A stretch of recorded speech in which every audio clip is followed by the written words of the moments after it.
Good afternoon, good morning, and welcome to our first Let's Talk About It session of 2021. Now that we have the elections behind us and the administration is in place, we thought that it was important to create a space for us to explore the role of the president's cabinet as we consider the impact and possibilities of President Biden's selections to fill these key roles. So, in this two-part series, we want to provide you with an overview of the role of the cabinet and then drill down into key cabinet positions that impact our lives. Good morning again. My name is Bronte Burley Jones, and I am the founding president of the National Black Leadership and Empowerment Project.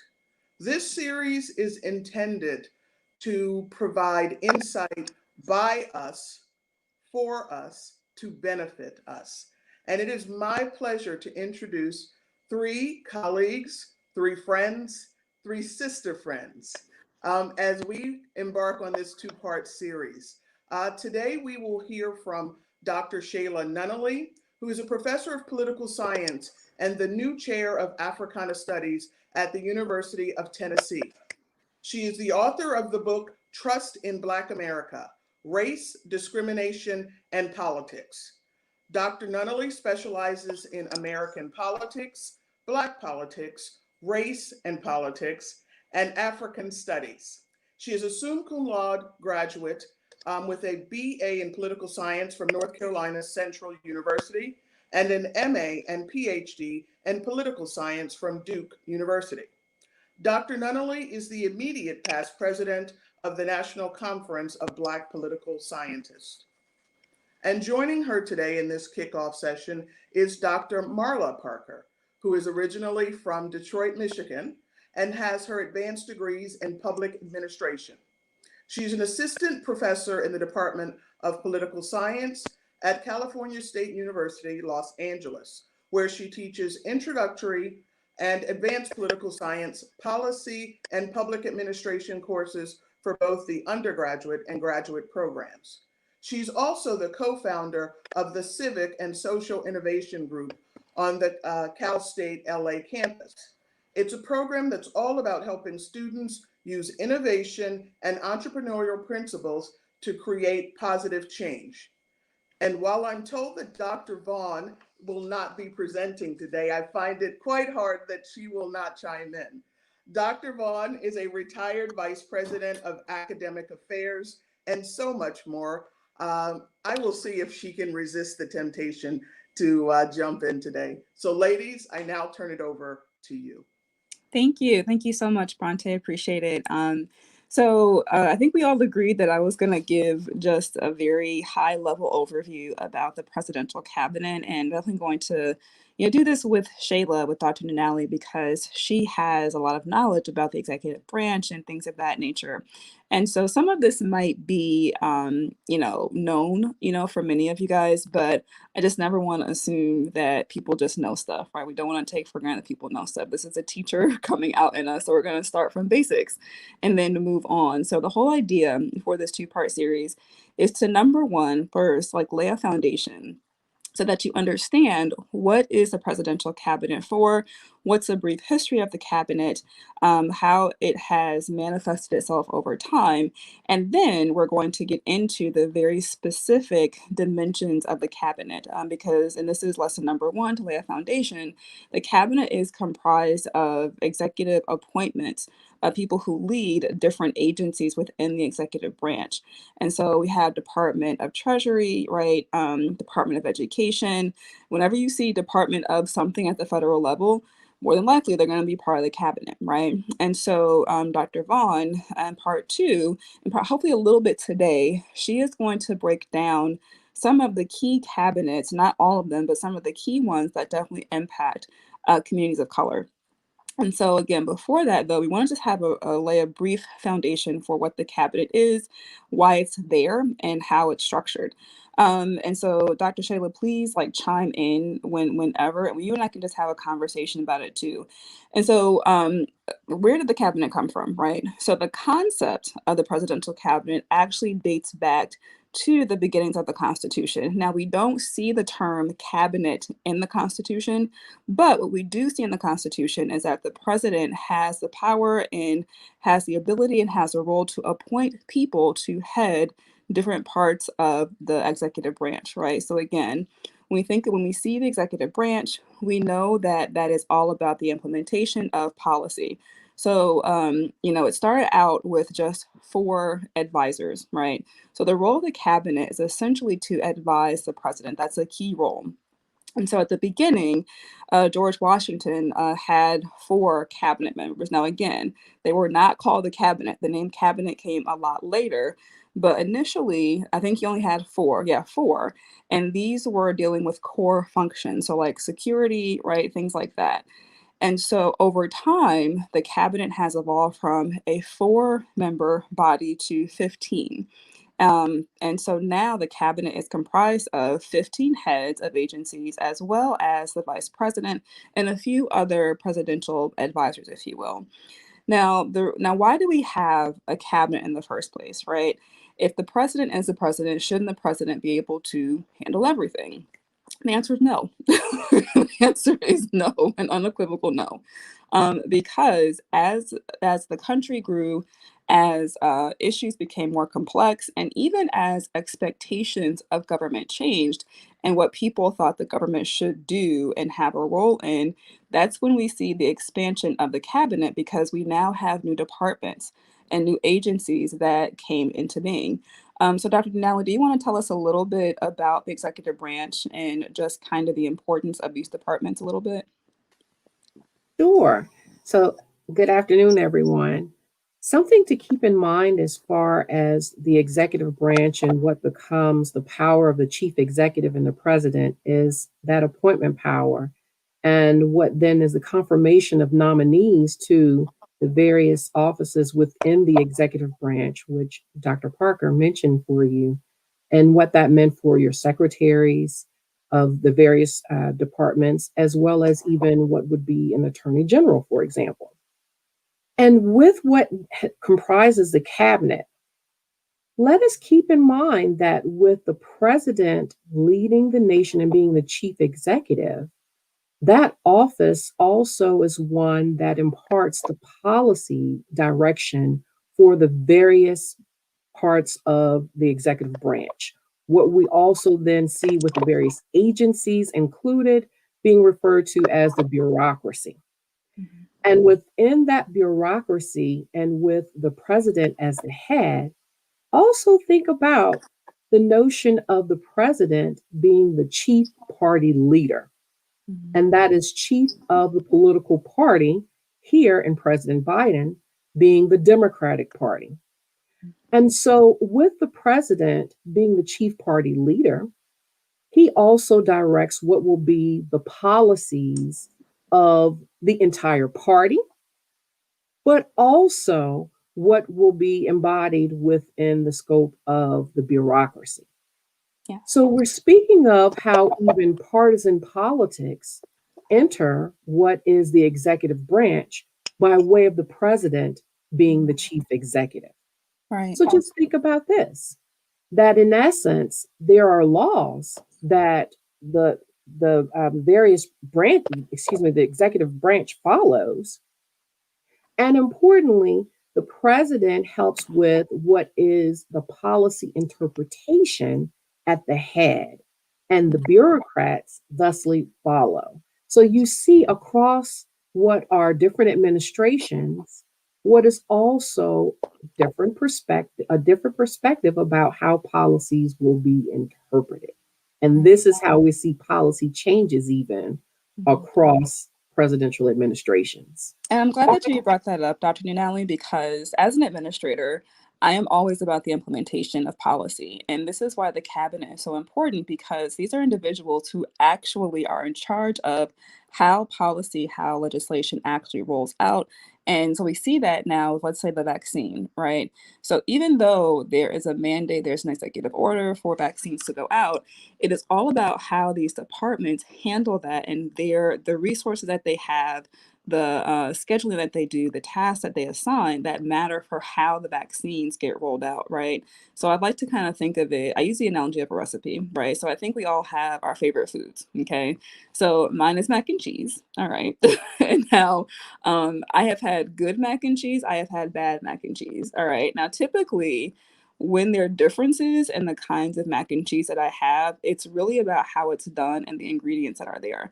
So I kind of like to think of policy as like the recipe, but then the cabinet folks and what they do at their agencies, that's like the actual cooking, right? That's like the actual, manifestation of that policy. And so it's super important that number one, the president appoints people who are competent, okay?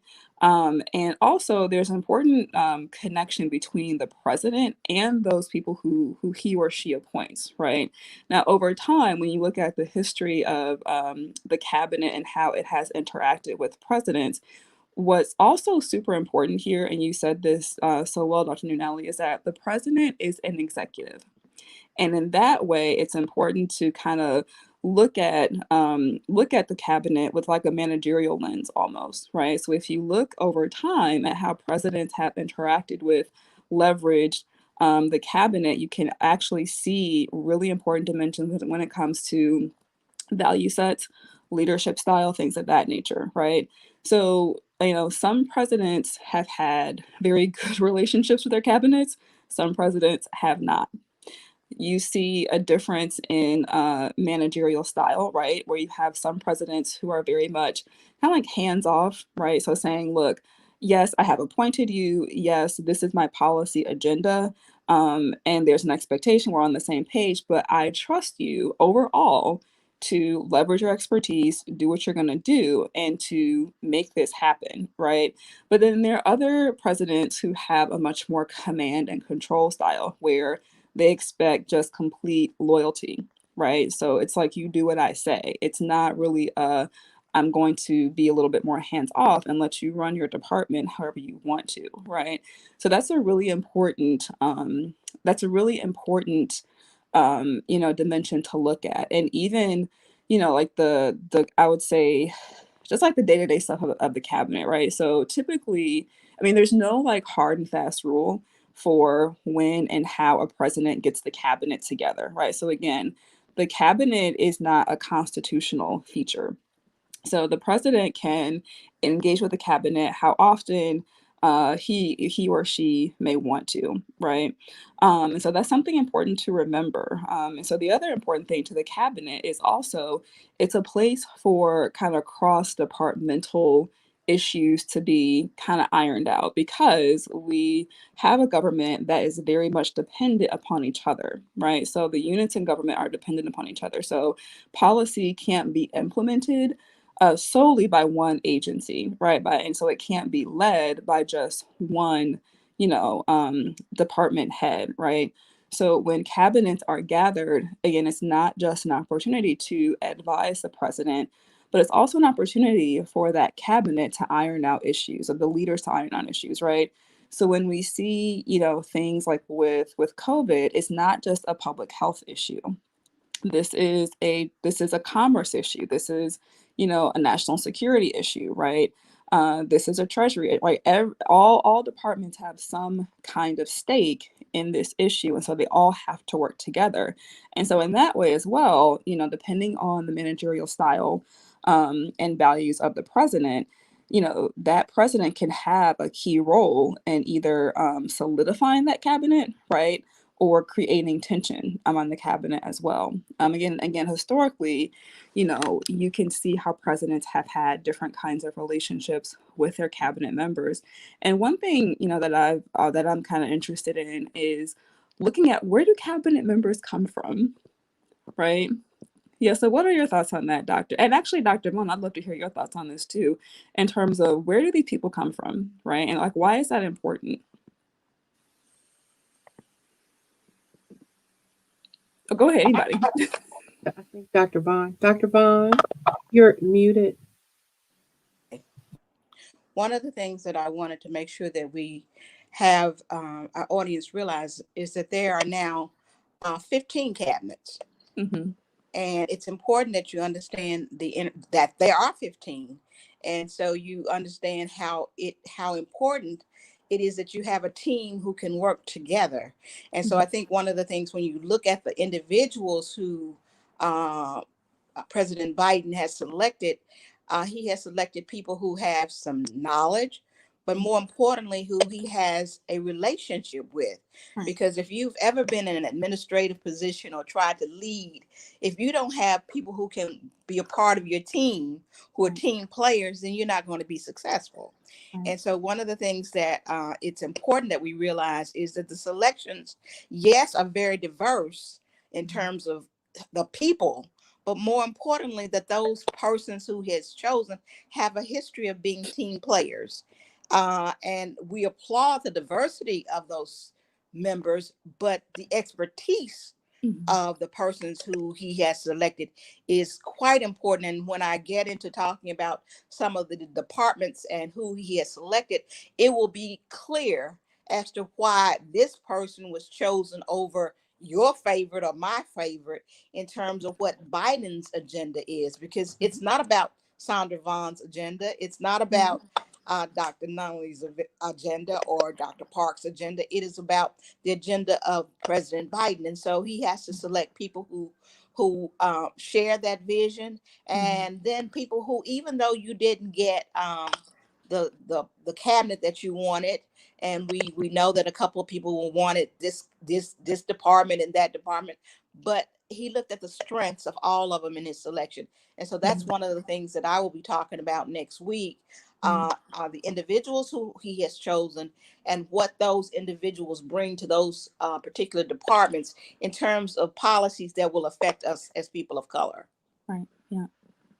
Dr. Nunali, what are your thoughts about, you know, like, who is, like, where do these people come from, right? So, and this is interesting because, like, over time, you know, like, we see a variety of cabinet members, right? So some are career public servants, some come from industry, right? And so depending on where they come from, that can have a very important influence on how they run their agencies, right? You know, the kind of advice that they give the president, the kind of value sets and managerial styles that they bring to the agency. So, what are your thoughts about that?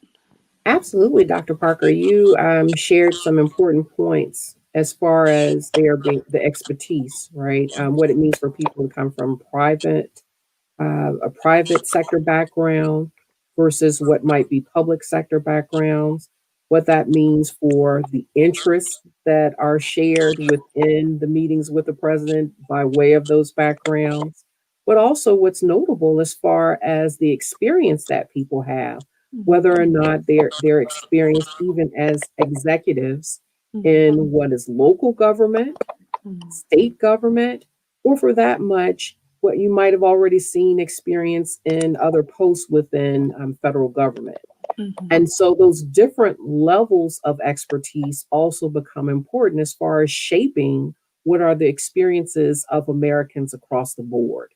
Right. And again, as you mentioned, that influence is also something that we see become a part of the policy that Mhm. is produced within an administration. And I like that, and thank you for that. I really like what Dr. Mon talked about in terms of, and you also alluded to Dr. Unali, about the agendas, right? And so cabinet members are kind of in a weird position because they came to these positions theoretically, right, ostensibly because they want to support the policy vision of the president, right?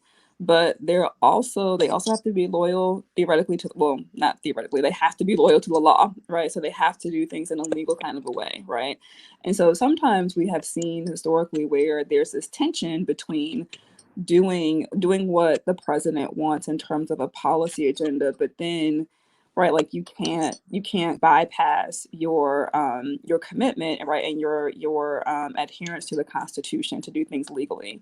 And so that's kind of a conundrum that sometimes that cabinet members can be in. So I like to always kind of go back to this whole notion of leadership within the cabinet, right? And so just with managerial theory, group theory overall, whether it's in the cabinet or a boardroom, right, or a team, there's always this concern about groupthink. And there's always this concern about you don't want a bunch of yes men or yes people around you, right? And so there's always this balance to be had between um, definitely being on the same page and having one the same direction for policy, but not doing it in a way where there is groupthink and that there can't be differing thoughts and opinions and pushback in the room, right? So I was getting all nostalgic, for the past couple of days and looking at old President Obama, footage and like, listening to his speeches and things like that. And one of the things that struck me is that I can't remember where he was, if it was a press conference or something else, but he basically said, look, you are supposed to question me. You are supposed to, push back if you think that something is off, right? And that's a very different orientation that we saw, with the Trump administration, right? And so the diversity aspect of this is super important. And again, when you look at anything having to do with, theories explaining the success of groups and teams, a lot of those still apply in a political institution as well, right? So with the diversity of people who are there, the reason why diverse teams have generally been known to be successful is because you get the different perspectives that you need. Because even if people theoretically are very pro equity and pro justice, it doesn't mean that there aren't blind spots, right? And so you can be headed in this, and I think about it like you have several people riding in the car, right? Now we're all in the same car, we're all headed to the same destination. But I guarantee you, if I'm driving, there are going to be signs that I miss along the way, right? So it is beneficial for someone to be in the car to help me, right? Not miss important signs. I think my dad is watching now, and I can attest, and he can attest, when we're all in the car and he's like, hey, look over there to make sure I can get over, right? Like in the lane and it's clear. I'm just like, but I remember this clearly, so clear, right? We were all in the car and he asked me, I'm a passenger, he's a driver. He asked me as a passenger, look over and see if I can get into this lane. And I'm like, Dad, what would you do if I wasn't here? And he said, look, if I have an extra pair of eyes, I'm going to use them. And so that is, that's I think an important question that we should have about presidential leadership. Do we have a presidential leader who is going to use all eyes, or are they just going to say, I'm the head, I'm the lead, do what I say, and that's it? And I think So, I just want to jump in, and a great example. mhm, We don't know, none of us know all of any subject, right. and so that's the beauty of bringing the varied minds to bear on any topic. And I think Mhm, that's what Biden has done so well. He's not only brought minds, but he's brought different cultures, mhm, different life experiences, and also how government has impacted them because of that mhm, diversity. mhm, And so I think when they are for homeless people, I can hear the mhm, chime in from the Department of Commerce and the Department of Transportation and Health and Human Services and the leader of housing. But all those cabinets that I just named have a very direct impact on homelessness in America. And you might mhm, also hear the person from Interior chime in, because you mhm, have the Native American population, the mhm, original people of America. And mhm, so those voices will have will bring to the table things that I have not even thought about, because my mhm, perspective is African American. right, But how many of us think about what homelessness means on a reservation? right. And Mhm, so I think that's the beauty of what he has done in terms of selecting the persons he has selected. And I mhm, think that's why it's important that we take this time to really delve into what it means for us and for all of Americans in terms of the persons he has selected to lead the cabinets, and what are the policy issues that that are critical. And the reason why commerce is important, most of us don't realize that the census Mm, starts, ends at the Department of Commerce. And the census determines money mm, and all kinds of benefits for states and local governments. So that's why it's important that we take this time to really stop, because I think we as a population in this country have not known that we needed to not only talk about civil rights and education, but we need to talk about what's going on in the Department of Commerce, what's going on in the Department of Treasury. So that's why we're mm, taking this time to just mm. delve in, do a deep dive into why these cabinet appointments are important, and look at the individuals, and at the end talk about how we can begin to make sure that our voices are at the table, Right. um, when they are meeting to make policy that may affect us. Right. And so I'm glad that you brought that up. And I know that Dr. Vaughn, you're going to take a deeper dive into that next week. But just to give us like a little bit of a preview, can you, just can you break down, because we know that there are 15, right? There are 15 departments represented in the cabinet, right? But for the sake of time, we're going to focus on just a few of those. So can you tell us what you think are going to be like the top like 5 or 6 that really, BIPOC communities really need to have their eyes upon? Always the Department of Justice. Yeah. Mm-hmm. Always the Department of Justice. Right. Commerce, Mm-hmm. Treasury, Mm-hmm. I think we said I think that we said education, education, health, right? health and Department of Health. housing. Yeah. Mm-hmm. And I have to bring in state, Mm, because that's my background. yeah. I have to bring in state and Homeland Security. Homeland Security is important because of the domestic terrorist. Oh, So yes, we have to absolutely. bring that in. And So we have our first question. Yay. Okay. Thank you so much for joining us. The question is, what policy issue do each of you feel should be prioritized by the administration? Woo, this is a loaded question. which one? Right, I White know. loaded. This is a loaded question. There's It's a a great question, right? But it's a loaded question. Which one? So I can say for me, um, it's difficult, right? Because all these policy issues, they're intertwined, right? And so in political science talk and in public administration talk, we have this term called wicked problems. And so wicked problems are problems that are essentially like they're never ending, right? There's not necessarily like a beginning and an end. And it kind of feeds itself, like all these dimensions to a wicked problem feed the wicked problem, and they're all interrelated, right? So if we take the pandemic, for instance, the pandemic has not just become an issue of health, it's become an issue of justice. It's become an issue of economics. It's become an issue of education. It's become an issue of, the economy as well.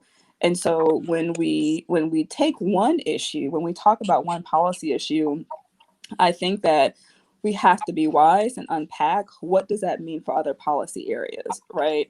So if I say we really need to focus on, right, like COVID, like that has to be the number one thing.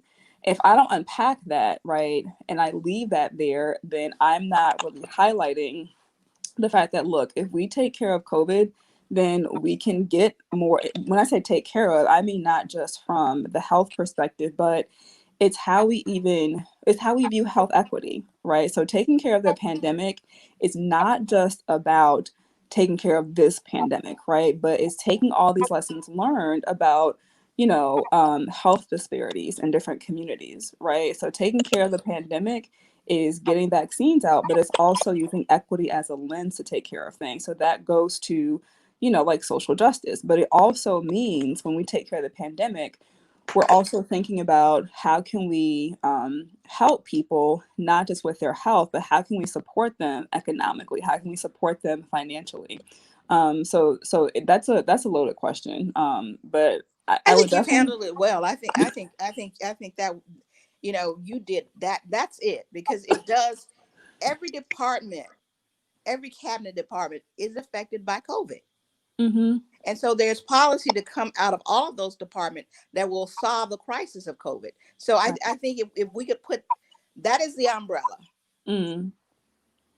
And so I think you were spot on. Thank you. Thanks. Dr. Denali. I'll add one, and I'll Yeah. say that it's justice, Yeah. because what is just, I think, Mhm. affects all of those things. Because Yeah. one of a major issue that we have really not handled well, and that is racism. Right. And very importantly, not just racism, Mhm. that we're willing to call out now in Mhm. this moment what is white supremacy Right. and what that has meant for the operation of all and every aspect of society. Mhm. So I know that that is a huge project Mhm. to consider what is equity Mhm. under those circumstances, Right. but it's practically like we have to unlearn ourselves, Right. right? Yeah. Because this is all that we have known and all that we have known for centuries. Mhm. So how we move forward from this point is not just a matter of can we move away from it, Right. but really how can we unpack all of what has culminated in the effects of racism and Mhm. white supremacy Mhm. on our larger society, but also will add even politics and government. Right. Even the world. Mhm. Even The the world. absolute world. That's Right. right, Dr. Vaughn. So Absolutely. so thank you so much for that question. I apologize. I can't remember the name of the person who put it forth, but that is a huge question. It's a great question. So I have a question for you two now that that question has popped up. As part of the policy approach, right, to taking care of and to eradicating, taking care of white supremacy, right, addressing racism, addressing COVID, to what extent do you think that departments should also highlight uh, mitigating mis and disinformation?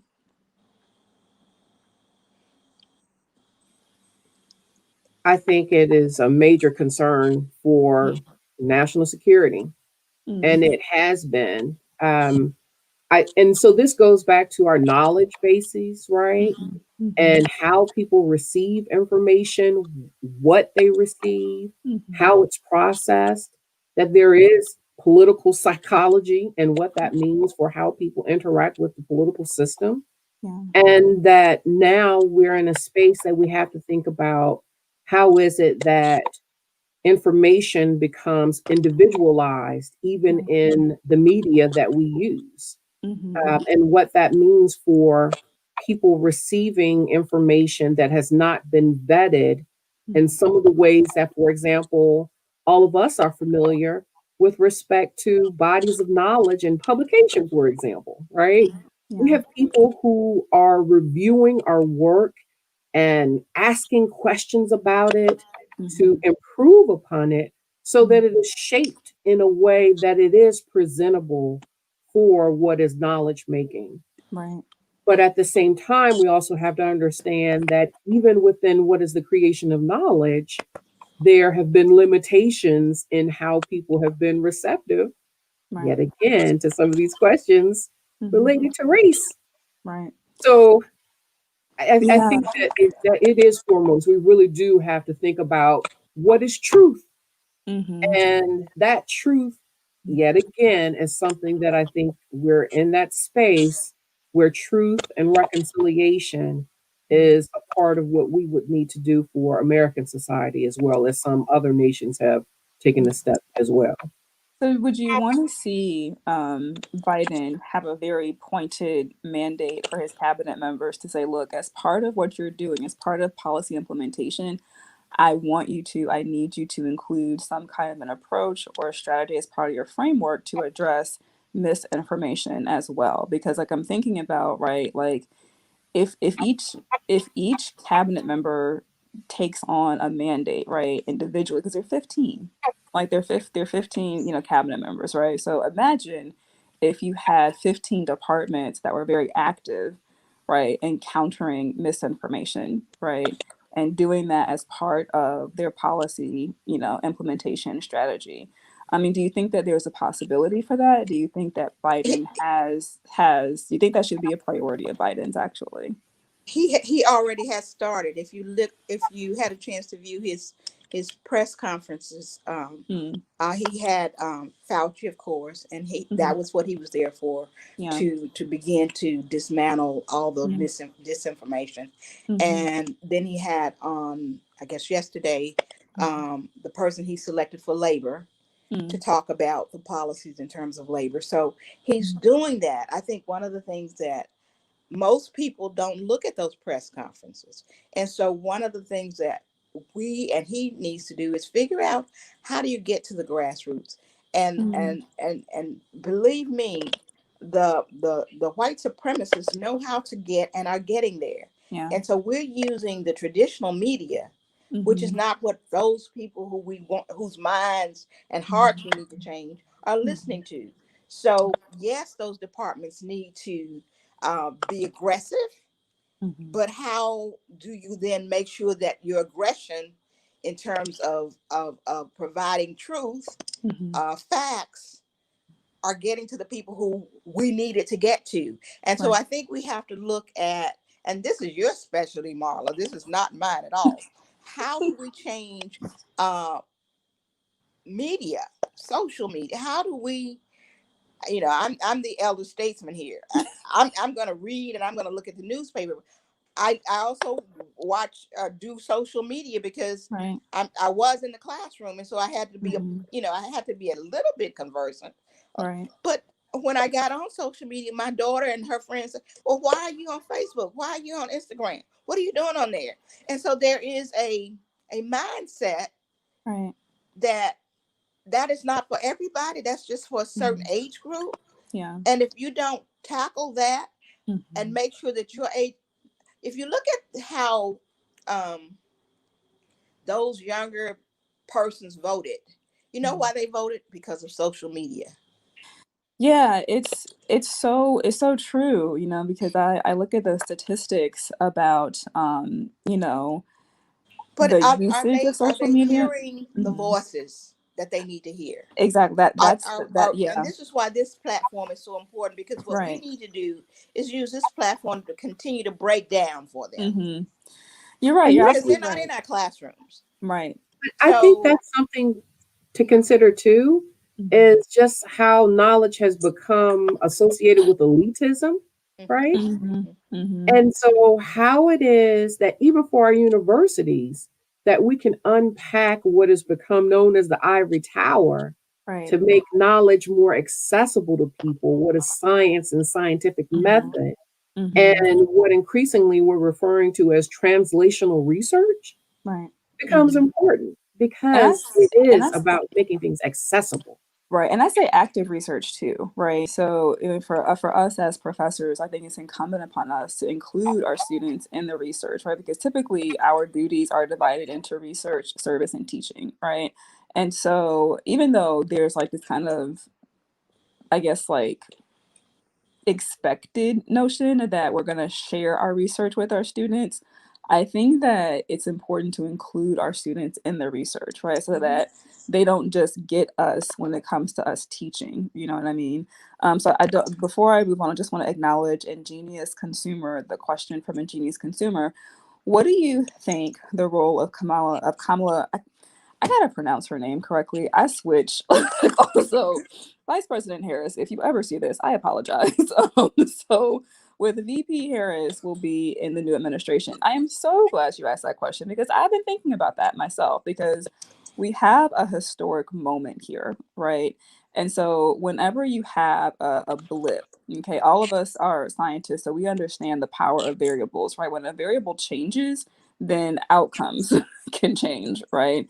And so we have here a very pivotal moment because historically, right? Um, a lot of people say like the vice president is more like a ceremonial, type of a position, right? Or it's just it's like it's the backup, right? In case something happens, okay, to the president, we have a backup, right? And so the vice president position has not necessarily over time on the whole been seen as like a very strong, position, in the administration. I mean, they do lead the Senate, right, like that, and they are part of the cabinet, but I think that I think that I think she's going to do a lot actually, right? I mean, Kamala Harris, I mean, she's not and never has she been a shrinking flower, right? She's powerful and has been powerful in her own right. And so looking at, Biden, I do believe that he is going to, I think that she's going to have his ear quite a bit. I do believe that. I mean, that coupled with a very diverse cabinet, I think it's going to be difficult for Biden to just, say, okay, Kamala, like you're just here ceremoniously or symbolically.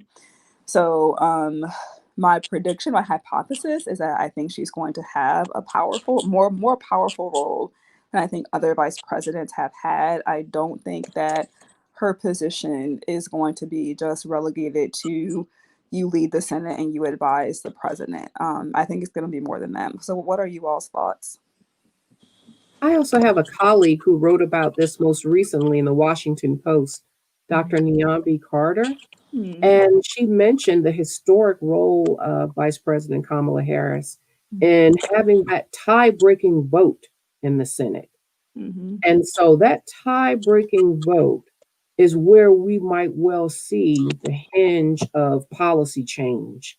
Right. And so with that, there's no telling what that power can be, how that power can be invoked at times that are most critical, where we have seen what were pretty much impasses in legislation Mm-hmm. in Congress previously. Mm-hmm. Dr. Vaughn, how about you?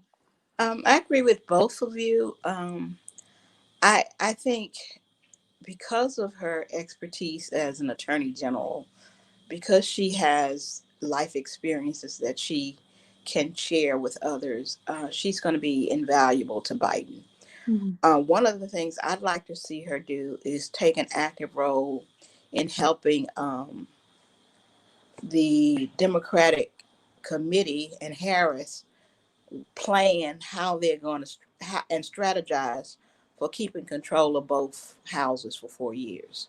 Hmm. I think as the president of the Senate, um, we never think about we don't generally think about the next elections, and But it's so I want people some forget particular. the midterms. Pardon me. People forget that they're midterms, right? After Yes. the And presidential. I'd like to see her take some leadership there. I mean, if you ask me what I wanted her to do, Mm-hmm. because that's going to be critical, and Mm-hmm. and the breaking the tie is for 2 years, Mm-hmm. and if we don't begin to look at what happens after the 2 years, how do we maintain the fifth that vote? Mm-hmm. And so that's what I want her to know that she's always going to be there for the tiebreaker, and so that's why it should be a focus of hers, Mm-hmm. that the Senate remains majority Democratic. Mm-hmm. The other thing I'd like to see her do, I mean, when you've got that kind of talent and working with the Attorney General and the Justice Department is going to be phenomenal. Uh, I just see that is a role for her, and Mm-hmm. so and I see President Biden allowing her to take leadership there because those are her strengths. So I think it will be a partnership, much Mm-hmm. like his with President Obama. Right. If you look back, Obama gave he let Biden uh, work in his areas of expertise, and Mm-hmm. so I think that Biden will do the same thing with Harris. Mm-hmm. Um, we don't know what she wants to do. I'm sure she's got some thoughts about the things she'd like to carve out and do. But Mm-hmm. I am very concerned about us preparing for 2 years from now and 4 years from now. And Mm-hmm. so that's what I'd like to see her focus on that. Got it. Yes, and great question, Barbara. What can the administration do to help the nation recover from the trauma of the last 4 years? Whew. Therapy session. Right, I know. I know. I know. Admit that we're National all therapy sessions, yes. Yeah, for real. And PTSD. yeah, I know. And honestly, like I think that this goes deeper than just what administrations can do because we're talking about like psychological issues, heart issues, right? Hearts and minds. And that is deeply cultural, right? So I think that the previous 4 years have kind of brought into relief, like brought forward things that we've already know were problematic, right? But even though Trump is gone, the impacts and the scarring is still there, right? So even though the traumatic event has happened, it doesn't mean that you don't have scars. It doesn't mean that there's no triggering. It doesn't mean that there's no pain there. I And think one of so, I, mhm, I, I don't want to forget this. I think one of yeah, the major things we can do hmm is have the trial. mm, We have to believe that mhm, the justice system works for everyone. right, hmm And if nothing is done to the former president hmm for what he did, and for any of us as citizens, if we had done something similar, right, then we would be going to jail for many many years if we would have lived through it. right, if, And so I exactly, think that Right. if this administration does not acknowledge and does not give us the sense that um, just the rule of law applies to everyone, right, hmm then I think that they have not. Then I think we will still be depressed. right. And I think that that's a good point. And I think that, the administration has to make good on its word, right? And we all know as political scientists, but just as people, right? It's like every single thing that has been promised will not happen necessarily, right? It's like we know that, but we have to we have to hold the administration accountable to we have to hold them accountable to all of it. Mhm. But and I think that even the first few days of Biden's administration, the reversals, like the executive order reversals, has been really important. I think that because of with this administration and its emphasis on like hope, its emphasis on look, we want to get you those $2,000 stimulus checks, right? I mean, that would be a great start. You know what I mean? I think it's about making good on this value set of hope and healing and really being for being for people who need help. I think it's about just making good on your word because like politics and policy, they are built upon value sets, right? Like they don't just come out of nowhere. And so if your value set is one about love, if your value set is one about equity and justice, then making good on those things, that's a good start, right? Because in the environment that we're in right now, it's not just trauma, but there's also mistrust.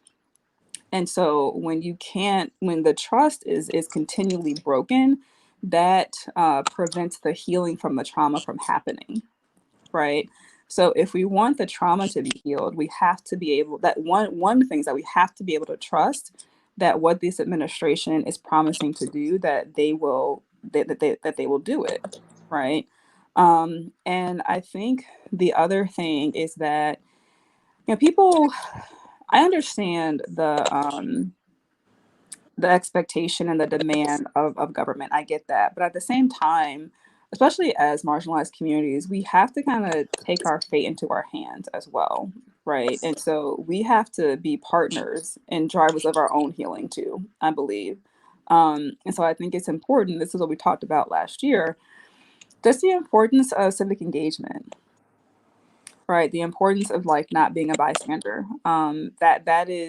That's a step towards healing, right? And there's a way to do that so that you not only are engaged in the healing process, but you are also in a way, right, partnering, right, with government to do this, right? So it's like we all have a role to take, in all of this. So that's my thought. Dr. Nunali, what about you? Dr. Parker, you touched on an area that I've written about, and that is about trust, and Mhm, importantly, how distrust and even what is racial distrust create psychological injuries. mhm, And so the question is, how is it then, in what is that injury, what is that trauma, that we're able to have conversations that can be not only soothing, but mhm, healing and importantly, reparative. mhm, And this is where I think that um, the conversations about a word that has become heavily loaded because in many ways people think that it requires monetary compensation, Right. but reparations, Mm-hmm. I think, is important as far as not only an apology but getting back to this notion of truth. Right. We saw that on January 6th. Mm-hmm. What it means to have a commission, what it Mm-hmm. means to have people speak about that day, and understand all of what happened is Mm-hmm. something that I think is important for our nation to move forward because Mm-hmm. we also do not have open conversations about what happened post Civil War Right. and what it meant for establishing Reconstruction, what Mm-hmm. it meant for addressing people who at that time had pretty much taken up arms in rebellion against the Union Right. and what that meant for those persons re-entering society. Mm-hmm. How would they do that? But Right. that's also with respect to now recognizing a people, Mm-hmm. people of African descent who have formerly been considered property Right. and now were acknowledged as human beings and human beings with citizenship and Right. rights. So And we're at this similar moment, right, of justice and what that means for bringing in people of color in a way that they have, people of color have voting rights, but mm-hmm. also can be participatory in government in different ways Mm-hmm. and press upon a moment of change. Mm-hmm. Uh, this is our critical moment. Right. The question is, did we get it right Mm-hmm. 150 plus years ago? Right. Or is it that we can think about this in a different way so that we can make society function and make sure that, for example, a Jim Crow does not happen? I'm so glad you said that because I think when we don't have these conversations, it's so easy for people to fall into that. Well, slavery happened a long time ago. It's over with. Like we're fine now, right? And that's not how institutions work, right? Slavery was an institution. Institutions become rooted and they exhibit patterns. And when you ended on Jim Crow, I heard a great. I forgot who said this. Maybe you know it. Maybe you all know it, but and the person said, Jim Crow didn't end in the 60s. Jim Crow just grew up and went to college. and Jim and ended up right, as like regular everyday people in power as well, right?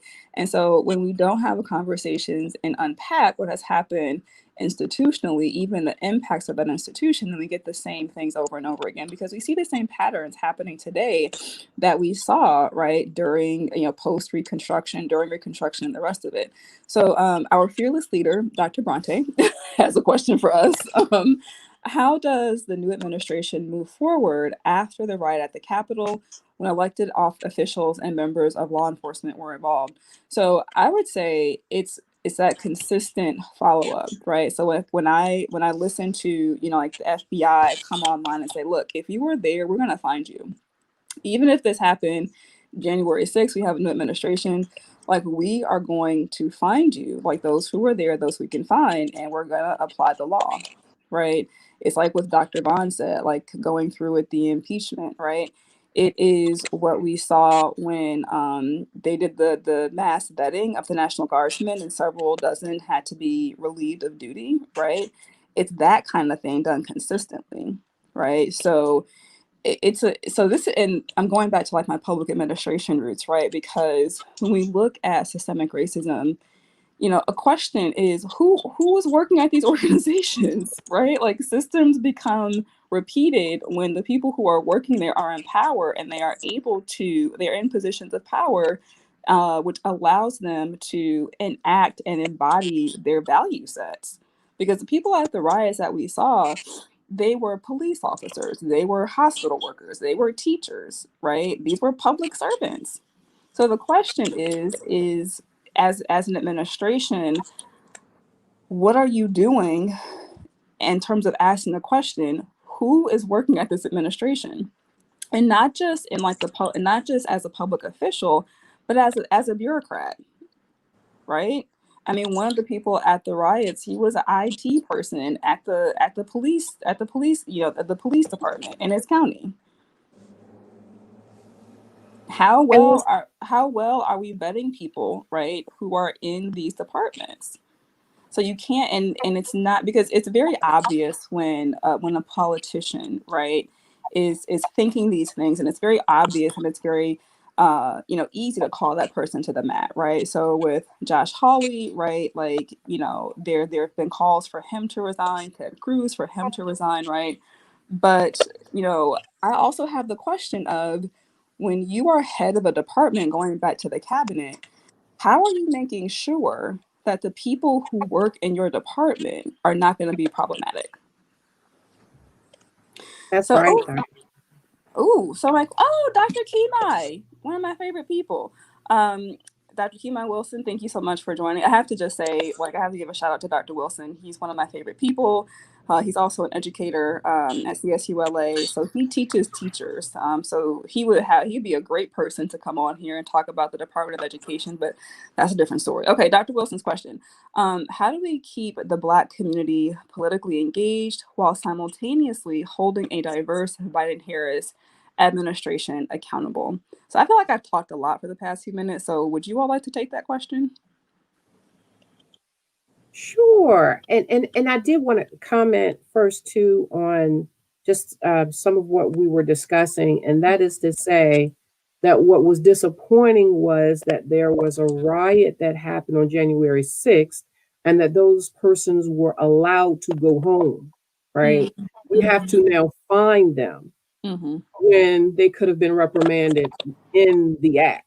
So Right. that's something for us to hold on to, and why that happened that way, Mm-hmm. and what that means again for the question of justice Mm-hmm. and the juxtaposition of justice for BIPOC people, Right. and what that means for people who are white. Right.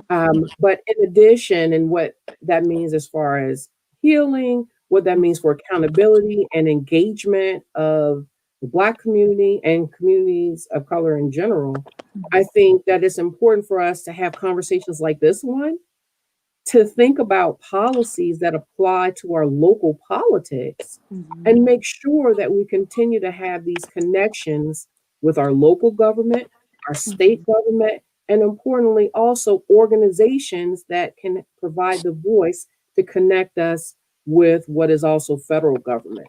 Because the thing is, accountability Right. is always something for us to keep in mind as far as what comes home in Mm-hmm. politics. Mm-hmm. And the only way we can do that is to continue to be engaged.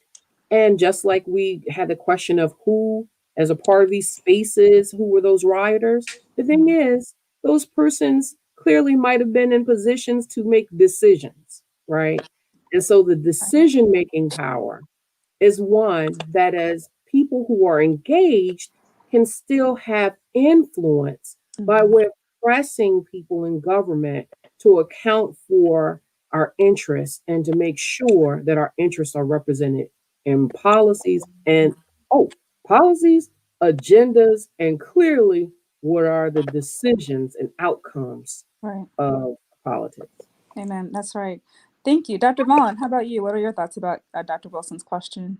Um, I would hope that those of us who know and can use social media Mm-hmm. will keep us all engaged. Right. One of the things that, as I listened and I've been listening, is if we can put a list or gather the information and put it in bullet simple terms on every platform, so that people can see, and I know a lot of it is being done, but Mm-hmm. we just need to continuously do it. Mm-hmm.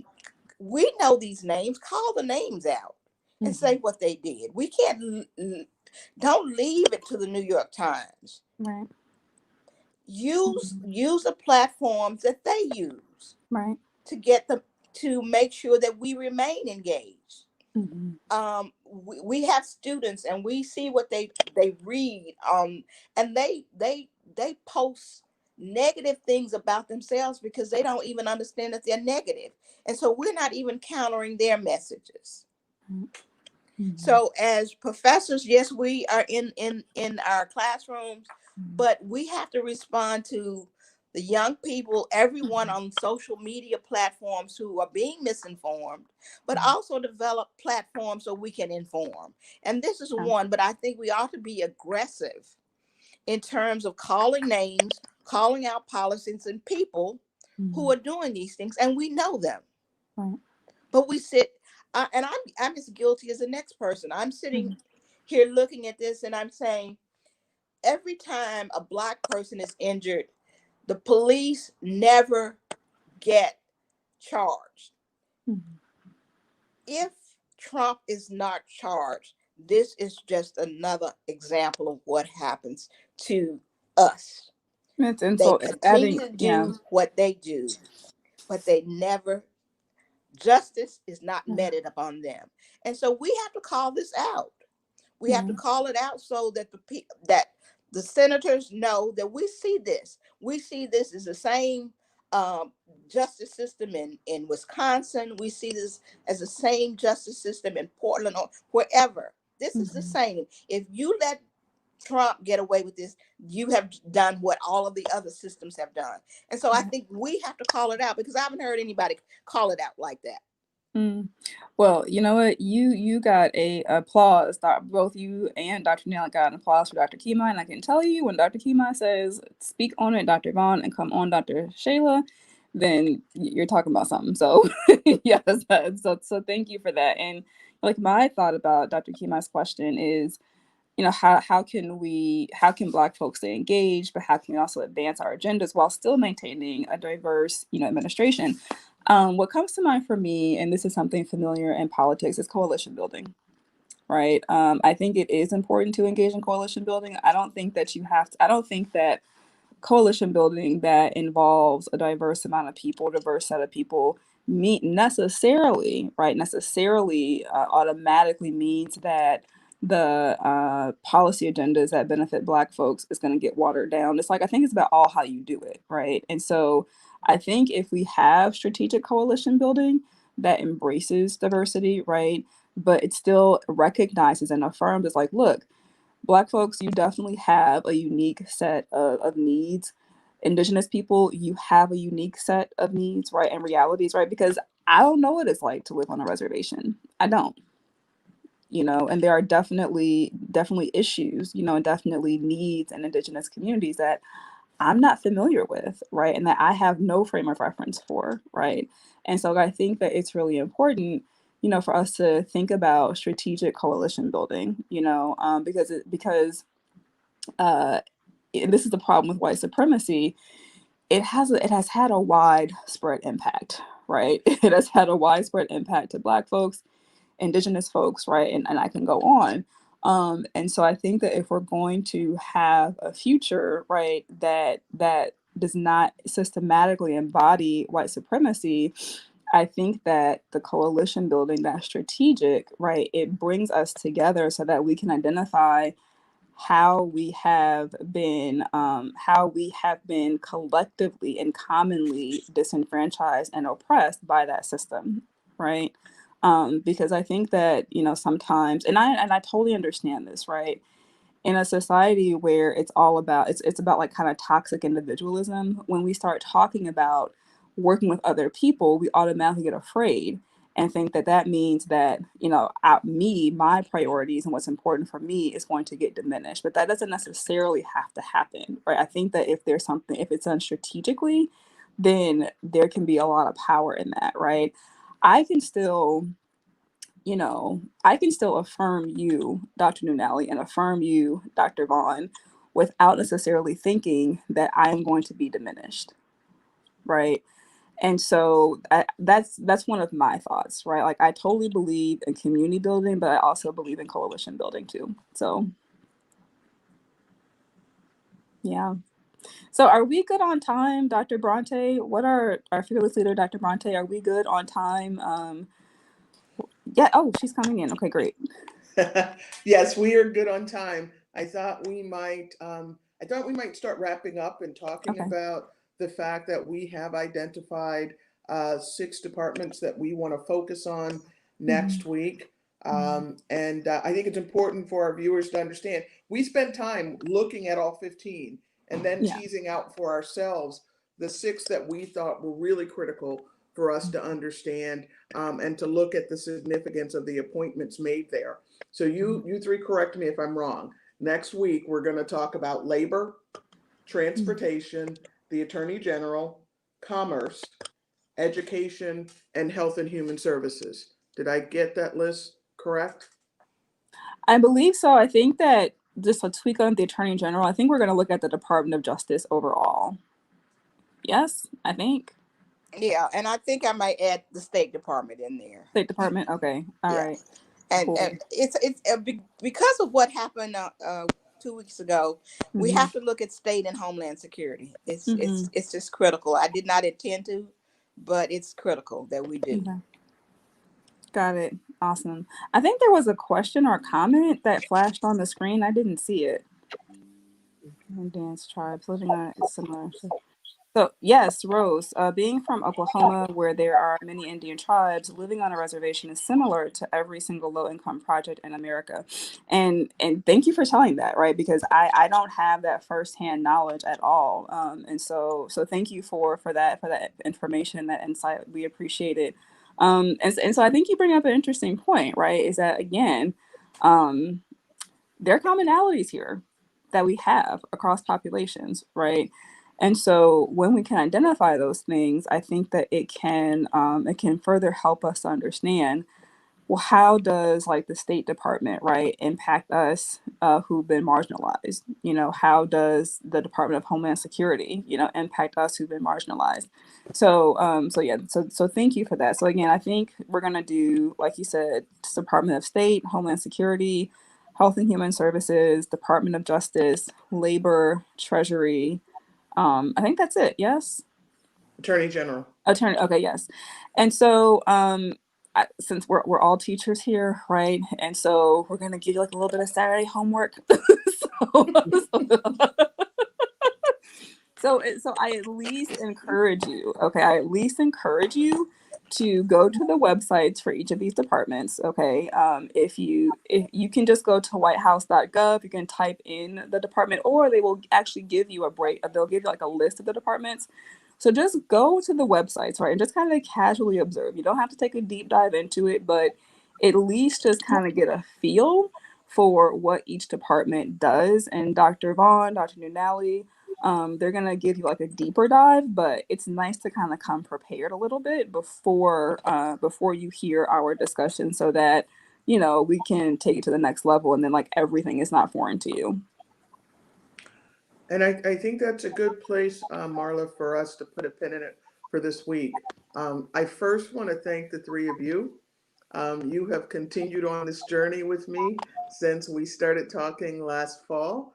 And I appreciate that at a time that you're ready to kick off your semesters on your respective campuses, that you still saw fit to make sure that we could educate our community so that they understand the issues that are before us. So to you, I say thank you, thank you, thank you. And to those who have tuned in today, I would say bring a friend next week. These conversations are about us.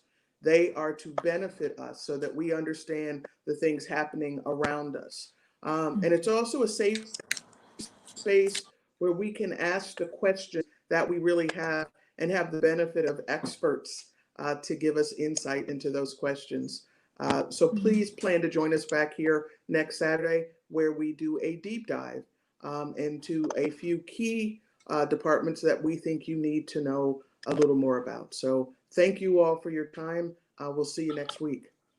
And thank you, Dr. Bronte, for bringing us on. Thank We you. appreciate you. Thank you, and thank Thank you, you. Dr. Nunali. Thank you, Dr. Vaughn. Appreciate you. Thank you. All Thank right. all of you. Bye, guys. Bye Bye bye. bye.